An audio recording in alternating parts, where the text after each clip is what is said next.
that everything that I write and create is personal, because it's realer that way, and I think people identify with that. So if you listen to the lyrics, I got one verse from my first kiss, my first boyfriend, and then the second verse is from my cousin. They both left us too early, and those are the people that I think about, and I think everyone has someone like that in their life that they're missing. It just never feels the same after they're gone. So, this was just kind of my way of putting that across. And then, tattoo culture is so big now. Yeah. You know what I'm saying? I might as well tap into that and make it relate, and make it followed by an album in 2012. Now I got another mixtape. You do? That's a good album. Thank you. That's the Unkind Summer. Yeah. But yeah, it was time for another mixtape. It was time to take the beats that bang in the clubs and the stuff that people want to hear, and throw some of my poetry on top of it and see what comes out. So my mixtape is called Kale and Yoga. Kale and yoga represents money and power, but that's kind of how it is, in my life, because I'm not materialistic and I'm not into the fast life, but I want nice things for myself and my kids. So how do I relate? How does money and power fit into my life? For me, it's Kale and yoga. Kale and yoga. Yep. That's what's up. So who are some of your inspirations overall for music? I have so many. Like my first introduction to hip hop was East Coast hip hop, A Tribe Called Quest. Even as far back as LL Cool J. The first rap I ever learned was, "My radio, believe me, I like it," and I've never forgotten it. I must have been 5. Yeah. You know what I'm saying? So it's it kind of started there. Then it evolved into like your Jay-Z's, people who are lyrical and intelligent, and then also well-rounded artists that kind of set themselves up for success in business and life. So I kind of use that model and try to apply it to myself. Yeah, and you are one of the most lyrical female artists I have yet to meet.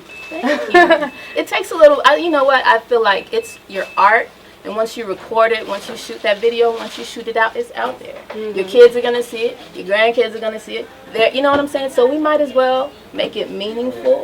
We might as well take the time to go over it and make sure that it's worthy of that kind of, that's how you make it timeless, and that's how you build your legend. But I find that yoga frees my mind. It's good for my body. When I get on stage, I can feel good about rocking the crowd. I know I look good, so that's the thing. It's right up my alley.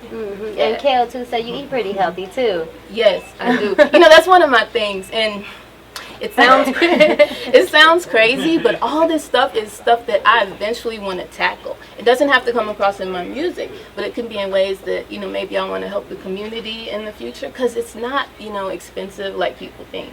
It's not out of your way. It just takes a little bit of thought and preparation, and any of us can do it. And it's not, it's for us, but our kids see us doing it, and they pick up those habits and retain them for life. So, because they're going to pay attention to what you do, not what you tell them, right? Yep, absolutely. Another reason why I kind of construct my music the way I do.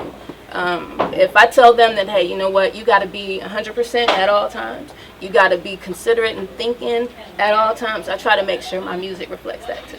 That's good. Yeah. And every time I have ever come to your house, you always are either working on music, writing in the studio, or cooking. You know what? I think anywhere I go, any house I move into, I gotta have a studio right next to the kitchen. Because I'm one of these people that I have to kind of zone out to write. I might turn on a beat, and then I'm chopping some. Oh, let me put the pen down, wash my hands. I got cilantro, and I got like stacks and stacks of books at the house with my rhymes in them, and there's all these grease stains and oil and stuff. Like my grandkids are gonna have a good time like going through it in the future. Like, okay, what was she doing? Then Friday, July 31st, again at Flamingo Cantina, birthday party and a CD release party. That's gonna be. And if I can drop a video, I'm always working. So if I'm not writing, I'm promoting. If I'm not promoting, I'm planning and plotting and get. So I'm 24 hours a day. This is what's going on. So mixtape this summer for sure. Mixtape this, yes, absolutely. Okay. and a big party, and just I don't know, lots of fun, and hopefully working with a whole lot of people, whole lot more people around Austin, because as we know, teamwork makes the dream work. So.